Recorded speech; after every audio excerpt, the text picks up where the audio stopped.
Good morning. This is history for Wednesday, April 15, 2020, lesson 63.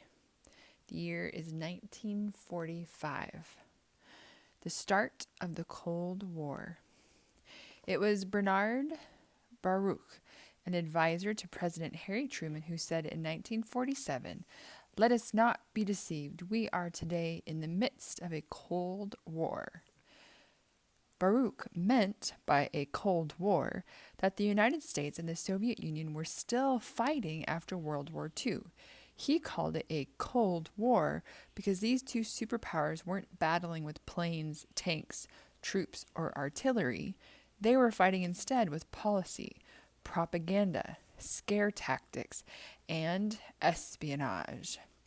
This intriguing duel of ideologies lasted some 46 years in the 20th century. Since this conflict lasted so long, we will only get to the start of the Cold War in this lesson. But the events of the Cold War will appear again and again through the rest of this volume. Some would say that the beginnings of the Cold War started the day the Communist Manifesto was published. It was that historic document that defined communism and provoked a great struggle between free countries and those that were not free. Others would say the conflict goes much farther back in history, to the days of ancient Greece, when men dared to promote democracy in a world otherwise ruled by kings and emperors. Still others would say that the Cold War started in 1945 at meetings in Yalta and Potsdam of the big three world powers, the United Kingdom, the United States, and the Soviet Union. So let's start with the conferences at Yalta and Potsdam. We will have to rewind just a small bit. So 1944, the Allies invaded Normandy in June, captured Paris in August. In December, Hitler launched the Ardennes Offensive in a last-ditch effort to win the war, which failed. In January of 1945, the Allies claimed victory in the Battle of the Bulge. World War II was not yet over, but this brings us up to the conference at Yalta, held in February of 1945. Yalta is a city on the edge of the Black Sea in Crimea. In attendance were President Franklin Roosevelt for the United States, Winston Churchill for the United Kingdom, and Joseph Stalin for the USSR. The leaders at Yalta made for an interesting threesome.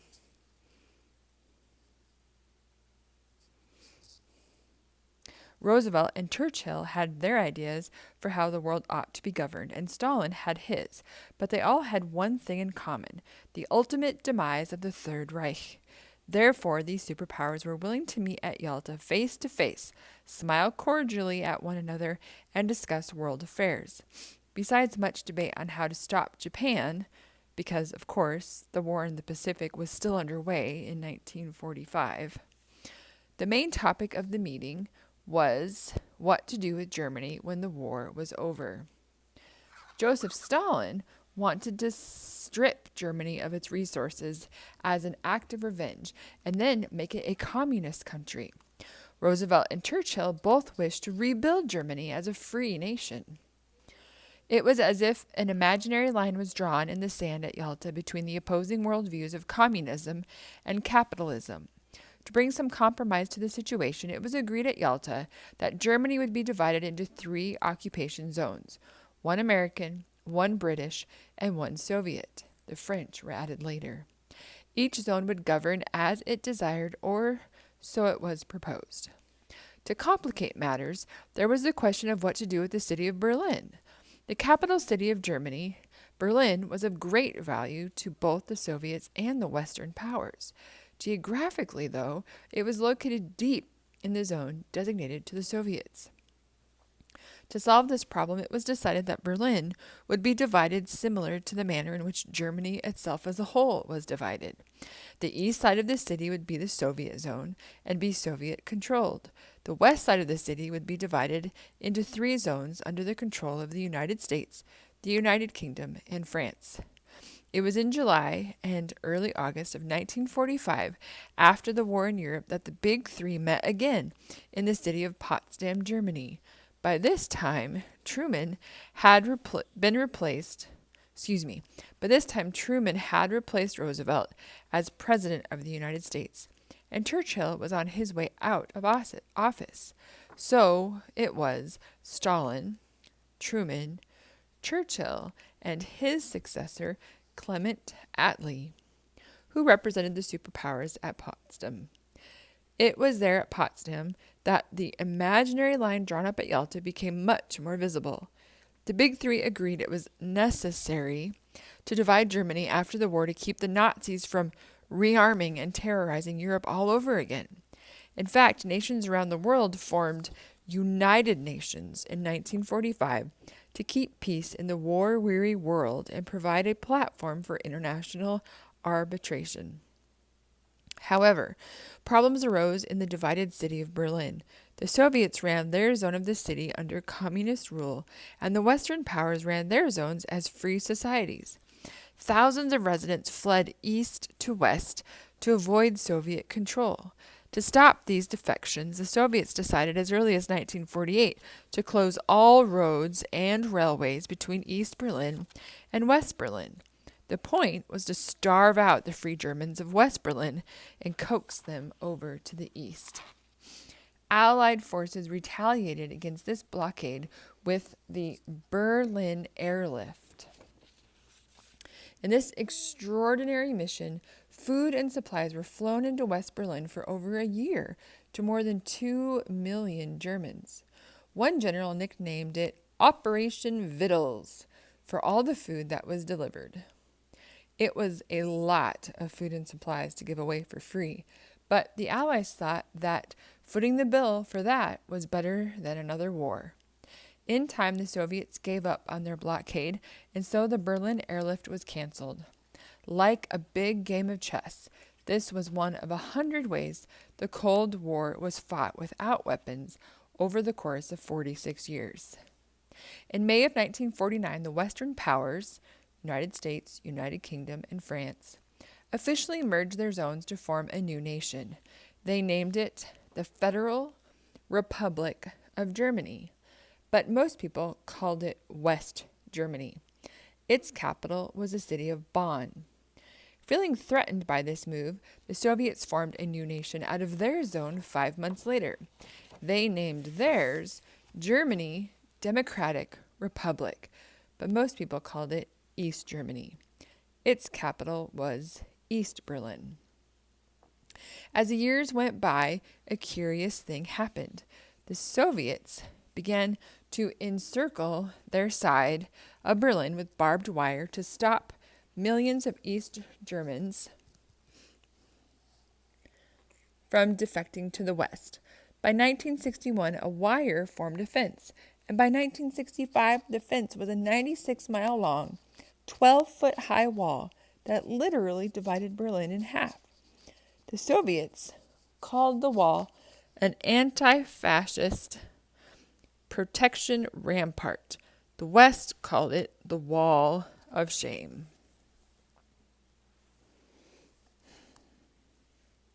The Berlin Wall, along with various boundary markers laid across Germany, became a tangible symbol of the communist Iron Curtain that divided the world by differing ideologies. The term Iron Curtain was used in ancient times and in World War I, but Winston Churchill made it popular during the Cold War. The Berlin Wall, which stood until 1989, gives us an accurate depiction of the Cold War. It screams of the distrust and desperation that existed on both sides. The Soviets worried that Germany would rise again if it healed too quickly, and they feared Americans for having twice used an atomic bomb. On the other side of things, the United States feared the Soviets for their brutal methods of oppression, ongoing Gulag system, and potential to build nuclear weapons. Fueling American thought in the 1950s was Secretary of State John Foster Dulles, who served under President Eisenhower. He deemed communism a form of godless terrorism for its atheistic side and promoted complete resistance against it. Remember, the founder of communism was an atheist who wanted to destroy religion to build the state. So the Cold War conflict ran very, very deep. Like most world leaders, President Truman did not want to lead his nation into a third world war, but he felt he had to do something to stop the spread of communism. After World War II, the Soviets took the Nazi-controlled countries they had liberated and coerced them into communism. These satellite states, as they were called, were Albania, Bulgaria, Czechoslovakia, East Germany, Hungary, Poland, and Romania. The Soviets were threatening to press in on Greece, Turkey, and Iran. The United States had economic interests in Iran because of oil and also desired that Greece remain free. After all, it was the ancient Greeks who started the idea of democracy. So, in 1947, President Truman committed to a foreign policy that became known as the Truman Doctrine. The Truman Doctrine basically stated that the United States of America would seek to contain communism rather than destroy it. In other words, to avoid another war, the United States would not try to undo communism that existed in the world, but it would wholeheartedly try to prevent it from spreading. Truman saw to the creation of 3 new organizations in the United States to help contain communism: the Air Force, the CIA, which stands for Central Intelligence Agency, and the Department of Defense. It is critical that you understand the idea of containment because the Truman Doctrine would shape worldwide policies for years to come.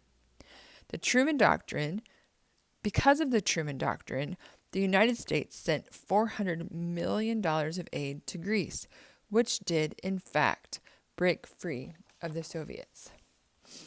There is another important policy I want you to know, and that is the Marshall Plan, which was named for U.S. Secretary of State George Marshall. The Marshall Plan was a U.S. economic program designed to help rebuild Europe after World War II.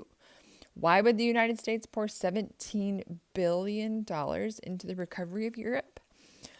Well, the fact that it was a nice thing to do for its allies, whose land and people were devastated by World War II, the United States hoped that the rebuilding of Western Europe would prevent the Soviets from creeping in with their communist ideas. The United States went so far as to offer financial aid to Eastern Europe as well as to Western Europe to prevent hostility from the Soviet Union. But the Soviets were insulted by the gesture. They looked at the Marshall Plan as one of many ways the United States sought to win friends and spread capitalism. Not to be outdone in generosity, the Soviets started their own rebuilding program for Eastern Europe called the Molotov Plan. Distrust continued to brew between Western and Eastern Europe. Each way of life assumed the other was one step away from instigating war. The horror of war was still very fresh on everyone's mind. So, in April of 1949, 12 free nations got together to sign the North Atlantic Treaty, which established NATO, NATO, the North Atlantic Treaty Organization. The treaty was a pact stating that if a non-member of NATO attacked any of the 12 member nations, the other member nations would come to its assistance. The 12 free nations signing the treaty were Belgium, Canada, Denmark, France, United Kingdom, Iceland, Italy, Luxembourg, the Netherlands, Norway, Portugal, and the United States. Heading NATO was U.S. war hero General Dwight D. Eisenhower. In later years, other nations also joined NATO. In 1955, West Germany joined NATO. Naturally, this greatly upset the Soviet Union. To counter NATO, the Soviets created the Warsaw Pact, an agreement between the communist countries of Eastern Europe to support one another, come what may. Members of the Warsaw Pact included the Soviet Union and its satellite states. It was yet another move on the chessboard between the rivals of the Cold War. NATO was supposed to create a sense of security in Western Europe and North America, but two setbacks immediately disrupted the hope and peace. First, the Russians managed to create their own atomic bomb in August of 1949. With everyone remembering the victims of Hiroshima and Nagasaki, the world became a scarier place with the notion of more atomic bombs. Second, China, the enormous neighbor of the USSR, fell to communism under Mao Zedong. To the free world, both incidents were a stab against global stability, and so the cool flames of the Cold War grew warmer. The Cold War fueled an increase in the dangerous art of espionage, which is the business of spying. Numerous Americans were suspected of providing U.S. secrets to the Russians during the Cold War. One of the more famous was Alger Hiss, who was an American-born Soviet spy who served in the U.S. State Department. Due to a mistrial, Hiss was never convicted of espionage, but he did serve time for the crime of perjury, which is lying under oath. On a more dramatic scale, there were two Americans caught, tried, and executed as spies in the early 1950s, Julius Rosenberg and his wife, Ethel. This husband and wife team was accused of feeding the Soviet Union information on the atomic bomb. The fear of Soviet espionage ran so deep in America that it was labeled the Red Scare after the color of the Soviet flag. Though technically there was a Red Scare before the war, the years 1947 to 1957 saw the most pronounced period of fear. As a light example of the hysteria, the Cincinnati Reds baseball team changed their name to the Cincinnati Redlegs from 1954 to 1959 to avoid any association with communism. On a much more serious note, U.S. Senator Joseph McCarthy saw to the questioning of thousands of Americans during the Red Scare to weed out suspected spies in the U.S. government. His campaign was so excessive that the term McCarthyism was named for him, and to this day refers to the practice of making unfounded accusations with little to no evidence of guilt. Your parents and grandparents were probably alive during the era of the Cold War or when the Berlin Wall was up. A lot of us have seen propaganda in our lifetimes through the news media, novels, and spy movies. Some of it was terrifying, while some was purely just for entertainment. Most Americans were swayed to believing that the communists were secretly trying to take over the world, while Soviets feared the same thing of capitalists. Some fear does still exist. Each side prepared for the worst by building more planes, more tanks, and bigger bombs. Families in America built elaborate underground bomb shelters. After the hydrogen bomb topped the atomic bomb, the world developed more sophisticated nuclear and biological weapons. It was wondered for decades if either side would push the fatal button or release a deadly toxin that would cause the world to self-destruct. We still wonder, don't we? The Cold War is over, but the threat of catastrophic arms remains with us. In lessons to come, we will see more spin-offs from the Cold War.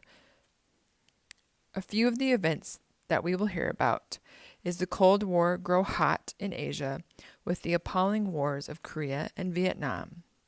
We'll see it closer to America with the Bay of Pigs invasion, the Cuban Missile Crisis, and the space race between the United States and Russia. And last but not least, we will see the Cold War end in Europe with the tearing down of the Berlin Wall and the collapse of the USSR.